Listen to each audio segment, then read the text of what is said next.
Welcome to War Stories. War Stories is a hustle and grit podcast series sponsored by Treadstone Associates.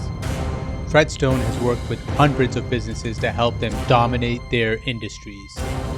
Our success led to the development of a simple 4-stage special ops program called the War Room.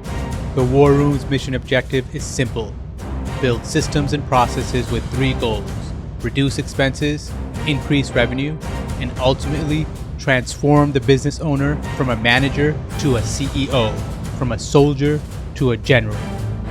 Each of the 4 battles in the War Room focuses on a different aspect of your business, from accounting, operations, legal, and more.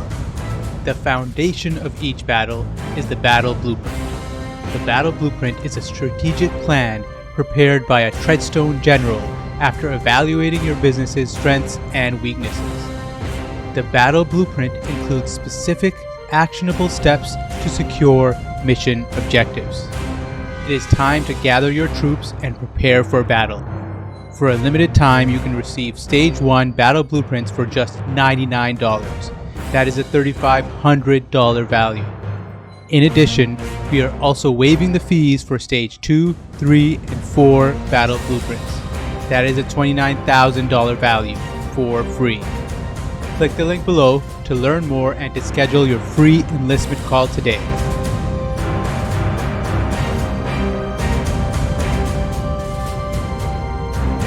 Welcome to War Stories. My name is Umar. I'm the COA here at Treadstone. War Stories is a series dedicated to the art of war in business. For centuries, business owners have used principles of war to guide business strategy. The goal of this series is to harness principles of war to grow and defend your business. Our guests include successful entrepreneurs who will discuss their journey, their ups and downs, and the business strategies that brought them to where they are today. We have a very special guest today, someone I have known for over 15 years. Today's guest is Jeff Teixeira. Jeff is the co-founder of Ceramic Pro Canada and the CEO of Ceramic Pro Vaughan. So Ceramic Pro, for those of you who don't know, is a nano ceramic surface protection company. Jeff will explain what that means later on. They are the global leader in the $10 billion market. Jeff is the CEO of one of the highest volume shops in all of Canada. He is also the co-founder of Ceramic Pro Canada. So the organization that trains, certifies, and supplies every single shop in Canada that supplies Ceramic Pro. Welcome to War Stories, Jeff. Was that intro? Did it do you justice? That was over the top. I don't think I've ever had an intro like that, but no, that's good. Thank you. I'll share the clip with you for future use. But Yeah. so let's before we start, what is Ceramic Pro? Like I was going to be honest, when I was writing the notes, I was going to define it or describe it, and I figured I'm wasting my time. Let the expert do his job, and I'll turn it over to you. So what is it? What is Ceramic Pro? Ceramic Pro is it's a coating that we put on. It started off in the automotive industry. It's a protective coating that we put on painted surfaces.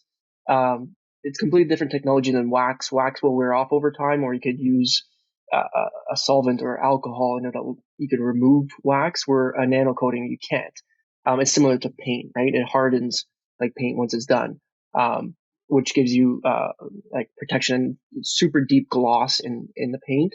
So once you apply it, the car looks really shiny. Basically, you just wash your car like normal, and it always looks super shiny, like you just had it waxed. That's how the company started, was with coatings. And then over the years, we evolved into, we noticed our business went hand in hand with window tinting and paint protection film, which paint protection film stops stone chips, where coatings won't. So we noticed, okay, people are buying our coatings, but they're also buying film or paint protection film and window tint. So then we expanded into those industries as well. We're the only non-publicly traded coating company. Some of our big competitors are, guys like 3M. So it's kind of neat that we're the only publicly traded. There's talks on if we're gonna go that route, but it's pretty neat to be the only non-publicly traded company right now. So Interesting. It was a goal for us, and now we're kind of looking at, like, do we want to be publicly traded? You could pivot in different directions a lot quicker. So, but that's things that might be coming down the road. So that's a whole other podcast. But Yeah, yeah, I mean, exactly. there's also benefits to being private as well, right? So being able Yeah. to pivot. But let's start at the beginning. Let's start at the beginning. So before Ceramic Pro, take us on a journey. So I mean, I've been on the journey with you, known you since high school, Yeah, but I mean, still, like we've been, yeah. So yeah, we so went to tell high me, school together, and then yeah, you went off to law school, and I went to college for a 2-year program at Humber College for business, yeah, just because I had I no idea remember. what else to get into. Was it And worth then, it? yeah, I mean, sure, it made my mom proud, but did it do much for me in real life? I mean, there's like it just scratches the surface. There's so much that you learn just being in the trenches in business that, in my opinion, the schools are just not going to teach you. Like they could teach you the theory of it, but there's a lot of lessons that you learn from real world. Uh, you know, I don't want to swear, but like getting your butt kicked in business that it just you don't really learn that in school, right? But yeah, so like we've known each other since high school.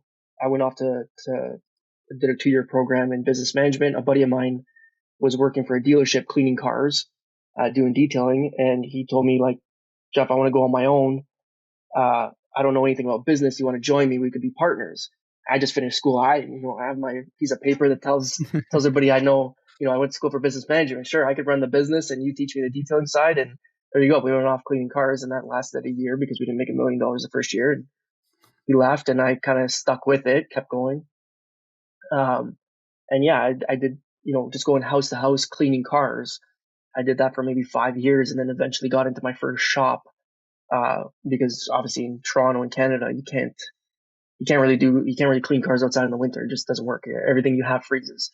So got into a shop, and then got my first employee in that shop, which was a huge step that I should have taken years before. But you never know. Like in business, you're always nervous that is this the right move? You do it, and then you realize I should have done this 5 years ago. And I feel like there's so many little choices like that in business that you can't be worried about. Um, that everybody does worry, and like guys that I do coaching with, I tell them like you just gotta jump, you gotta take that risk and do it. And sometimes a year later they make that move and they call me like, oh Jeff, you're right, you should have done it a long time ago. Um, or I should have done it a long time ago, but you gotta grow your business at your own pace, really, whatever it is. If you're a business owner or even an entrepreneur, somebody that works within a company and growing within that company, you got to kind of do things at your own pace. Um, but yeah, so like I just kind of kept going with that. Got my first shop, hired my first employee, grew it from there, and then um, that was my Ceramic Pro Vaughan location. That's a service center of Ceramic Pro products. And then the distribution business, Ceramic Canada, that came back in 2016, and it was kind of something that was literally just dropped in my lap. The owner of Ceramic Pro was busy building up the US and called me up because I was one of our biggest installers back then. I was buying the most amount of product, which wasn't much back then, but um, he basically just called me up and said, "Hey, I'm too busy growing the US. Do you want distribution of Canada? Buy $20,000 worth of product from me and sell it, and uh, I'll give you like this percentage of margin to work with." And I've never owned a distribution company before, and I just said, "Yeah, sure, let's do it." I'll figure it out. Yeah, exactly. Like we were talking about this just before we started the podcast. Of you never say no to work. Just take it and figure out how to get it done. One of my mentors taught me that. He's like, Jeff, never turn down work. Take everything you could get, and you'll figure out how to get it done. Whether you have to hire more people or put new systems in place to get that work done, you're going to work a lot harder because you have this deadline of, oh my God, I took on this project. I have to, get it done. Versus if you try to build a distribution business and then try to, find products that you distribute, there's no fire under your butt to kind of get it done. Right. So, yeah, that's how the distribution started. And, we started with, our first order had to be 20 grand, and I was freaking out. I'm like, oh my God, like I need to sell this stuff to get my money back. And yeah, we just kind of I hired a sales rep because I didn't have the bandwidth to look after my shop. I was still on the tools working on cars and trying to find new shops. So the first thing we did was hire a sales rep. And that was a huge turning point for me. That's really when the business took off, because if you're trying to run the sales of your business and work in your business at the same time, how much time are you actually spending on sales? A couple hours a day. If you hire a sales rep, he's So spending true. all day, every day working on sales. So he's gonna, fill your shop, fill your business, whatever it is, like fill orders, um, or get And they orders. know what they're doing. Exactly. Where it's like, realistically, I've never had a job in sales. Yeah, I was good at talking to other business owners because I was a business owner at the time. Um, working in the shop. So I was a owner operator, let's call it. And a lot of my clients were owner operators. We had things in common there that I could talk to them about, but realistically running a distribution business with salespeople, I had no business really doing it, but we kind of just figured it out as we went. So But you had sales experience. You just didn't know. So the people that were coming into your shop, you had to sell them on what you're providing, right? yeah, in So that sense. But to cold call people, like I wasn't doing any outbound sales. I mm, was only I grew my business pretty much on word of mouth, and I was wearing that with a badge of honor, telling people, I don't do any advertising. I just, it's all referral based. And yeah, that's great. But that only bring your business to a certain level. If you want to take it to the next level, you have to spend money on marketing and things like that and start doing outbound sales. And it's not a sexy topic because it's uncomfortable. Um, 100%. and yeah, like once I hired a sales guy that already had sales experience, they were used to it. So they would just, start Googling other shops that were like mine that we could sell product to and pick up the phone and call them. Where I didn't really have that, I wasn't comfortable doing that. And I would find other things to do in my business to avoid that, right? Just because I didn't know, I didn't want to be turned down, and I didn't have Yeah, the everybody goes backbone at through the it. time.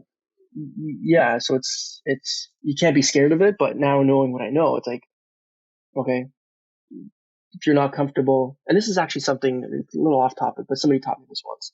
They said, stop worrying about getting better at what you suck at. Hire somebody to do it and focus on what you're good at. Because the things that you're good at come naturally. The things that you're not good at, like for example, I've never been good at basketball. Doesn't matter how hard I try, I suck at basketball. I can sit there and Hire practice and someone. practice and practice. Exactly. You know what I mean? Like it's, if you kind of get like the where I'm going with No, this, I get but what you mean. I get what you mean. Yeah. yeah. So Jeff, let's I play just basketball focused this on weekend. forget it. I'll find Someone else is somebody. going to I'm show gonna up. hire somebody to play. Hi, I'm Exactly. Jeff. But yeah, so it's when you focus on what you're good at, it comes naturally and it's easy. And find somebody that can do sales naturally. It comes easy to them, right? And try to find multiple of those people, whatever position you're trying to hire for. And yeah, that's kind of how I grew my distribution business and even my shop. Like I kept having to replace myself in business, and that's something I recognized early, which I find a lot of entrepreneurs and business owners don't do soon enough, is start replacing themselves in business. You may wear 10 hats at the beginning because you're a one man show. You're the guy cleaning the cars, you're the guy doing the marketing, you're the guy doing the sales. You got to keep replacing yourself in business. So find the easier ones. For example, in my business, it started off as a car detailing business, right? It was easy to hire somebody and teach them how to vacuum wipe down a car. Like that's easy, an easy job to do. Like you don't have to have a certain skill. You just have to be able to see what looks dirty.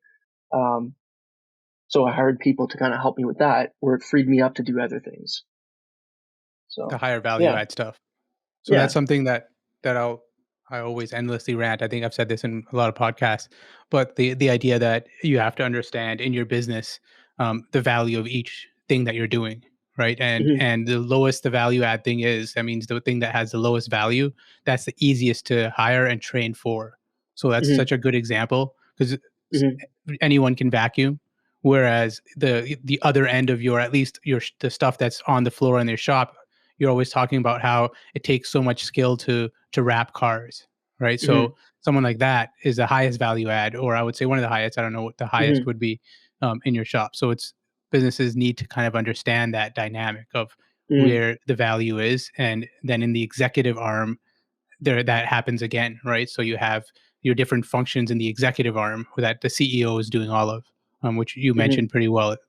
Marketing and sales is partially. I think you don't give yourself enough credit, though. I would say because as a CEO, what I say is you have to hire for everyone. I agree with everything you're saying. You have to hire and replace as quickly as you can so that you can focus on other things. But one of the functions of a CEO, the primary function of the CEO, once the company is acting with their executive team, is to lead, right, and to give Mm-hmm. direction. So you're thinking, where are we going? How are we going to get there? What are the obstacles in place? And then you have your advisors that are telling you what the different aspects of the obstacles, right? So someone might give you the finances, the legal, the regulatory, whatever it is, marketing, sales. They're giving you these functions. But in addition to leading, what you also have to do is you have to sell the vision, right? So you are a sales professional. You Mm-hmm. have to be a sales professional. So the guy, your first guy, I remember we used to talk about this a lot. You were thinking, I want to hire, I need to hire. And then you were going through the different ways of what you wanted to do, how do you wanted to approach that problem many years back. But at the end of the day, when you found someone, you had to sell them on joining your team so they could get a Mm-hmm. hundred other jobs, right? They could find other opportunities, but they had to believe that Jeff and the shop is where I want to work. And it's Mm-hmm. not just, oh, money for pay or money for work, right? There's Mm-hmm. something beyond that there. Yeah, I So would never let them know that I didn't like doing a certain job or wasn't good at it. Like to them, they look at it like, oh, I was the best sales guy for my company, but deep down inside, I knew I wasn't. I'm not gonna let them know that. But yeah, definitely like knowing how to do their job is, in my opinion, important too, because they want to see that you could do what they do. Um, and one thing, an analogy I just want to add to the replacing yourself. Somebody told me once, how much would you pay somebody to do that job? And for example, vacuuming cars, like it was a minimum wage job. Why are you paying yourself minimum wage to do it? And that really stuck with me. It's like, you're right. Like I should be spending my time, working on my business versus in it. So that kind of really stuck with me on how much is this job worth? And are you willing to pay yeah, yourself that amount to do that job? and it's layered, right? Because then right now it's like, okay, you're doing the how much would you pay yourself to do this job, and now you're replacing someone to do that job, and now let's say the entire shop has been hired, and someone is doing the work in the entire shop. Then you're adding that other layer when you had a manager. Now essentially you have someone managing the shop and providing you information on the management of the Mm-hmm. shop. So now you've layered another layer of the role that you were playing as a manager into that system, right? And then you add another layer where you have a manager that's managing all the managers. So Mm-hmm. it's Yeah, continuous, right? So yeah, as yeah, you grow, I think you have to re-envision what your function is, right? Which is one of yeah, the things I think you do well. But yeah. okay, so Constantly changing. let's what would you say was the hardest part, and how did you overcome it? Right. So one good example, I guess, if to provide, a lot of people will say when they first started, it was the most difficult part was getting those first customers in because it was just like you're throwing darts with your eyes closed. But for others, it depends on the experience. You said you had word of mouth too, right? So you had the dealership contacts in place.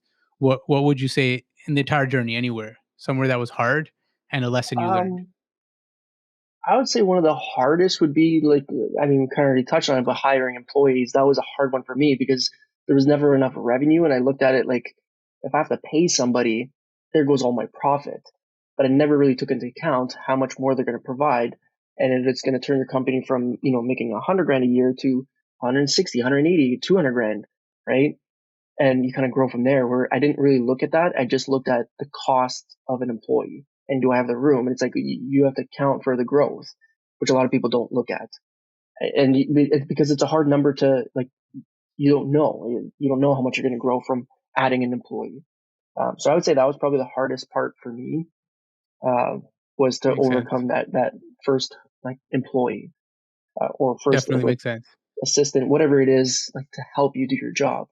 Um, yeah. Similar to when people are hesitant to spend on marketing, right? Because Yeah, it's like you're just that's throwing another money out huge one. there. Yeah, exactly. Like I said earlier, I just aware, all my business is word of mouth and things like that. And I see so many, because I do a lot of business consulting for other locations, and it's the same thing. Like they don't believe in spending money on marketing. They don't have the budget for it, whatever it may be. And it's like, I look at it and I give them examples of my personal shop. I could spend, say $5,000 a month on marketing on Facebook and Google, and it'll generate $50,000, $60,000 worth of revenue. Imagine if I didn't spend that 5K, what would I be at? Right. So that's my biggest worry. When I explain that to people, it's like, yeah, you're gonna be scared. And like, there's, to me, like, you make it work when you spend the money on it. Like, you want your investment back, so you're gonna hustle. You can't just look at, oh my god, like, it's $5,000 I'm spending this month, like, am I gonna get it back, whatever. Like, you make sure you get it back. Because Definitely. that back against the wall mentality. And I think that's a good place to be. So many people, and it's funny, I heard this in another podcast, and it's so true, because of people have asked me this, Jeff, when am I going to feel okay? Like, when am I going to feel like I'm successful? And like, when can I relax? And I just tell them, I hope you never do. Because to me, once you get comfortable, that's when your business starts to shrink and your competitors pass you. When you always have your back against the wall, you push, push, push, push, push. You never stop pushing. Um, and then there's a whole, I don't Hmm. want to say work-life balance, but like, you got to be very careful with it, because it almost becomes an addiction. And it could affect, you helped me with my divorce and everything. And that a lot of that was caused because of my business, and how much, like, that was my main focus. Like, I didn't see anything else. Um, Hmm. and that becomes, you have to be very careful with that too, is learning when to shut off. And tomorrow's going to come and you have another full work day. Like, you can't work 24/7, um, and have like a plan for what you want to accomplish today. And once you accomplish that, Hmm. go home and, spend time with your family, and uh, things like that. Because yeah, I see so many CEOs go down the same path of, becoming addicted to this, and it affects their personal life, right? So. War Stories is a hustle and grit podcast series sponsored by Treadstone Associates. Treadstone has worked with hundreds of businesses to help them dominate their industries. Our success led to the development of a simple 4-stage special ops program called the War Room. The War Room's mission objective is simple: build systems and processes with 3 goals: reduce expenses, increase revenue, and ultimately transform the business owner from a manager to a CEO, from a soldier to a general. Each of the 4 battles in the War Room focuses on a different aspect of your business, from accounting, operations, legal, and more. The foundation of each battle is the battle blueprint. The battle blueprint is a strategic plan prepared by a Treadstone general after evaluating your business's strengths and weaknesses. The battle blueprint includes specific, actionable steps to secure mission objectives. It is time to gather your troops and prepare for battle. For a limited time, you can receive Stage 1 battle blueprints for just $99. That is a $3,500 value. In addition, we are also waiving the fees for Stage 2, 3, and 4 battle blueprints. That is a $29,000 value for free. Click the link below to learn more and to schedule your free enlistment call today.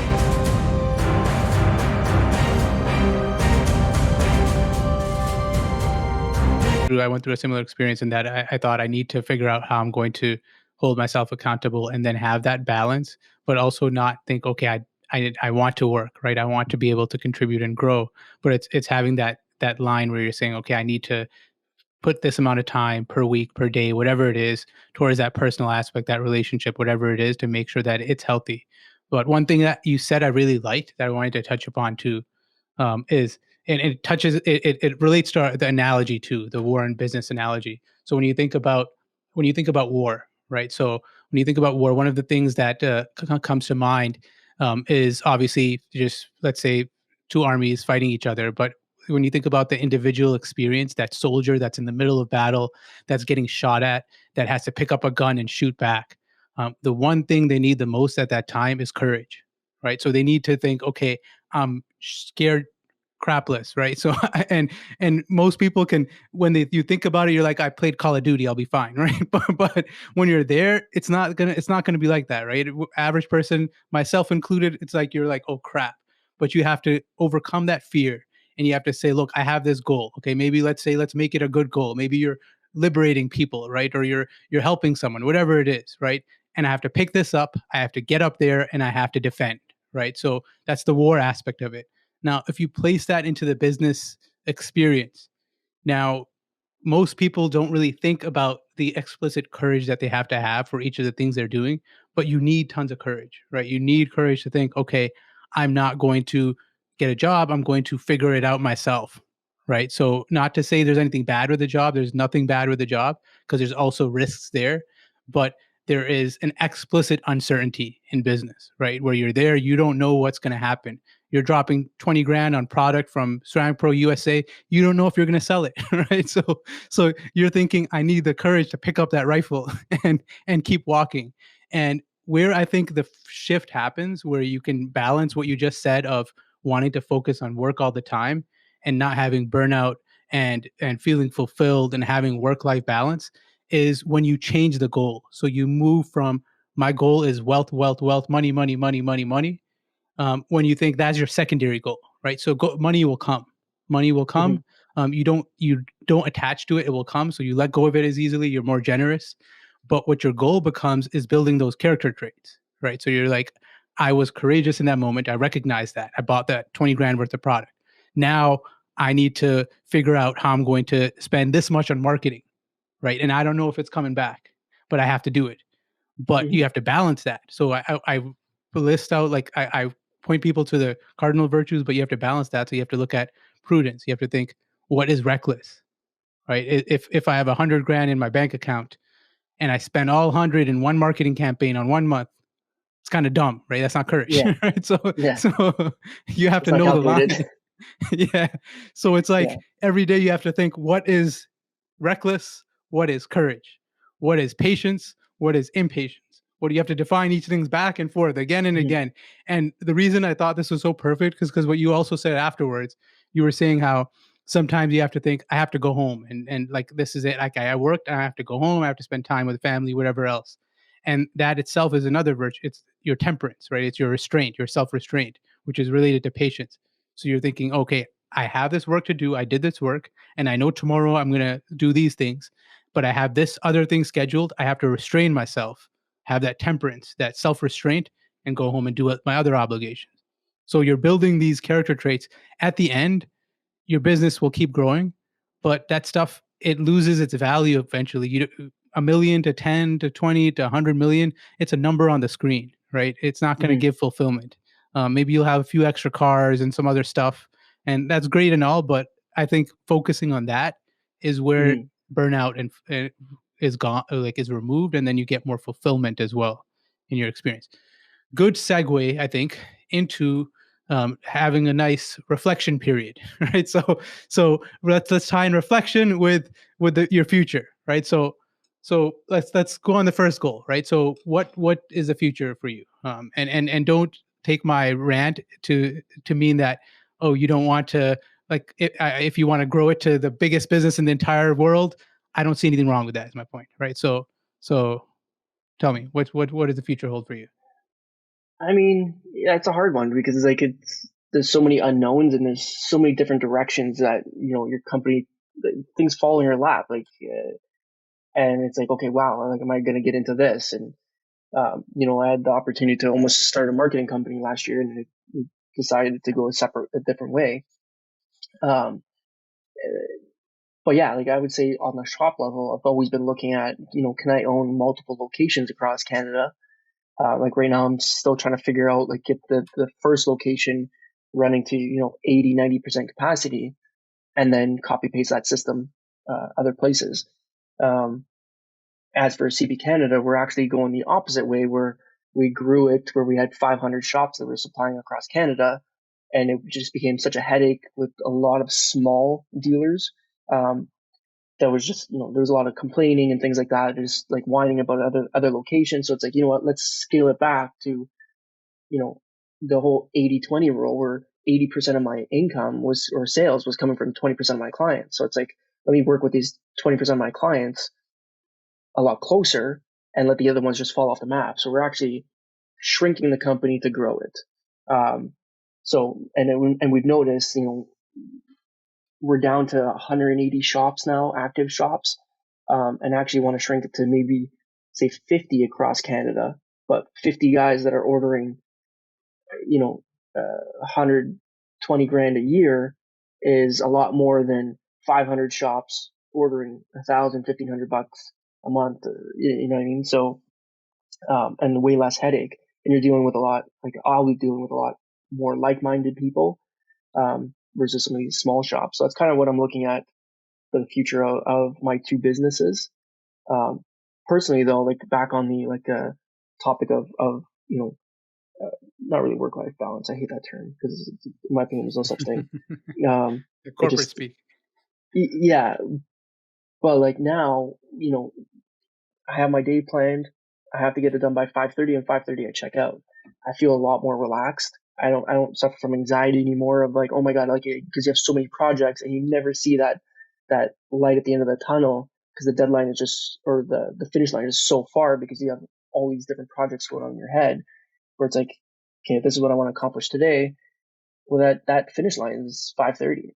So every day I kind of get that boost of dopamine, I guess, because you accomplished what you wanted to accomplish, and you go home relaxed, spend time with your friends, whatever. Then you don't think about work. Because even when I would go home, I'd still be having crazy anxiety about, oh, I have to do this, I have to do this, and never mind spending time watching TV with my family. I'm just sitting there on my phone trying to continue working even though I was at home. Where now it's like my day is done, I'm done, I could check out. So it's, my dad always says, like, you can work as hard as you want, make as much money as you want, but you can't buy back your health. And I find like so many entrepreneurs and CEOs burn out their health building their business, and you're not going to be able to buy it back. So you got to kind of start worrying about it now in the early stages, and taking care of yourself and your schedule and your anxiety and like your mental health now, because even down the road you could build a $100 million business. That doesn't mean your health is in good shape, right? So yeah, Definitely. that's my kind of focus after everything that happened to me, was to really focus on me being content with what I have and being comfortable and enjoying the little things, right? So Yeah, yeah, definitely. Hanging out with Charlie. yeah. Charlie is Jeff's dog. Yeah, I was gonna say Okay. Charlie's my dog, by the way. Yeah, so makes sense. I like that you touched on both sides too, right? It's like you want to focus on growing your business, but you also want to make sure that you're not neglecting the other side. So just making sure that you're prioritizing that and understanding what it means to prioritize that too. Now, Mhm. now in a semi-related topic as well. So let's say you find a time machine and you enter this time machine and you are now able to have a conversation with young Jeff, right? So what would you tell young Jeff? Now, young Jeff is just finishing high school. So now what would you tell him? He comes to you for advice. Um, I would say like I did a lot of procrastinating, just because I wasn't sure and things took a lot longer than they should have. I would say just jump into things. Don't worry about, you're gonna make them work out. Um, where like I said earlier, like I feel like if I lost everything today, that's another thing. Like just kind of on a side note, I don't run my business worrying about losing. Um, like, what I mean? I lost, you're always up and down in business and you can't let that affect you. And I feel like if I were to lose everything today, I could probably build it back up in a couple of years because of the lessons I've learned. And I feel like so many people like always have that in the back of their mind. They're always scared of that, where it's like you shouldn't be. But going back to like what I would tell myself is like, just jump in. Don't worry about, like, you come up with so many negative things in your head on like, what if this, what if that, uh, is my mom gonna approve? Is my aunt Judy gonna approve? Like, you know what I mean? Like, who cares what other people think? Like, just jump into it and stop like wasting time. because then like once you do it, you realize like, man, I should have done this a long time ago. So yeah, I always say just jump in. Don't be scared. Jump in. Just do it. What's that video Yeah. with Shia LaBeouf? Have you seen it? But he did No. like he went through a mental breakdown or something, and then he did a 3-minute video. Shia LaBeouf is the guy from Transformers. He Mm. did a 3-minute video where he's just saying "just do it," like he's screaming it, and he's like "just do it," and then it was a meme back in the day. Like people would make fun of it, Yeah. Yeah. but now Yeah. like people use it for motivation. It's like it has like 40 But million views on YouTube. And it's yeah. like, but I agree with the concept, right? It's like just do it. Yeah. So I guess to end off, any final words? Any final, whether to the young Jeff, to business owners, whoever, any final words of advice as we end the podcast? I mean, like I've already kind of said it, but like, yeah, just do it. Don't be scared. Like, just jump in with both feet. There's no putting your toe in the water to feel it. Like, you have to just jump in. And like, I don't know if you ever seen how they just throw a newborn baby in water and the baby figures out how to float on its back. It's like, that's essentially business. Like, you jump in with both feet, you're going to figure it out, right? And worst case, if you don't, then you move on to something else. Like, it's, you're not going to die from it. Like, I love that as long as the you're baby making, analogy. yeah, like it's, I don't know. I just find that funny. Like, they figure out how to float on its back, but, um, yeah, like it's, and like not being afraid of losing. Like, people are always scared of, oh, I'm going to lose this money and whatever. It's like money comes and goes. Like, you can make it back. Like, even if you lose it all, you could, start again, like with the lessons that you've learned and kind of keep going. Right. Yeah, just don't be afraid. Don't be afraid. Be like the baby. That's great words to end off. You'll float. You'll figure out how to float on your back. Awesome. Thank you So for joining me, yeah, Jeff. I think it was a great conversation and no very problem. This helpful. was good. War Stories is a hustle and grit podcast series sponsored by Treadstone Associates. Treadstone has worked with hundreds of businesses to help them dominate their industries. Our success led to the development of a simple 4-stage special ops program called the War Room. The War Room's mission objective is simple: build systems and processes with 3 goals: reduce expenses, increase revenue, and ultimately transform the business owner from a manager to a CEO, from a soldier to a general. Each of the 4 battles in the War Room focuses on a different aspect of your business, from accounting, operations, legal, and more. The foundation of each battle is the battle blueprint. The battle blueprint is a strategic plan prepared by a Treadstone general after evaluating your business's strengths and weaknesses. The battle blueprint includes specific, actionable steps to secure mission objectives. It is time to gather your troops and prepare for battle. For a limited time, you can receive Stage 1 battle blueprints for just $99. That is a $3,500 value. In addition, we are also waiving the fees for Stage 2, 3, and 4 battle blueprints. That is a $29,000 value for free. Click the link below to learn more and to schedule your free enlistment call today.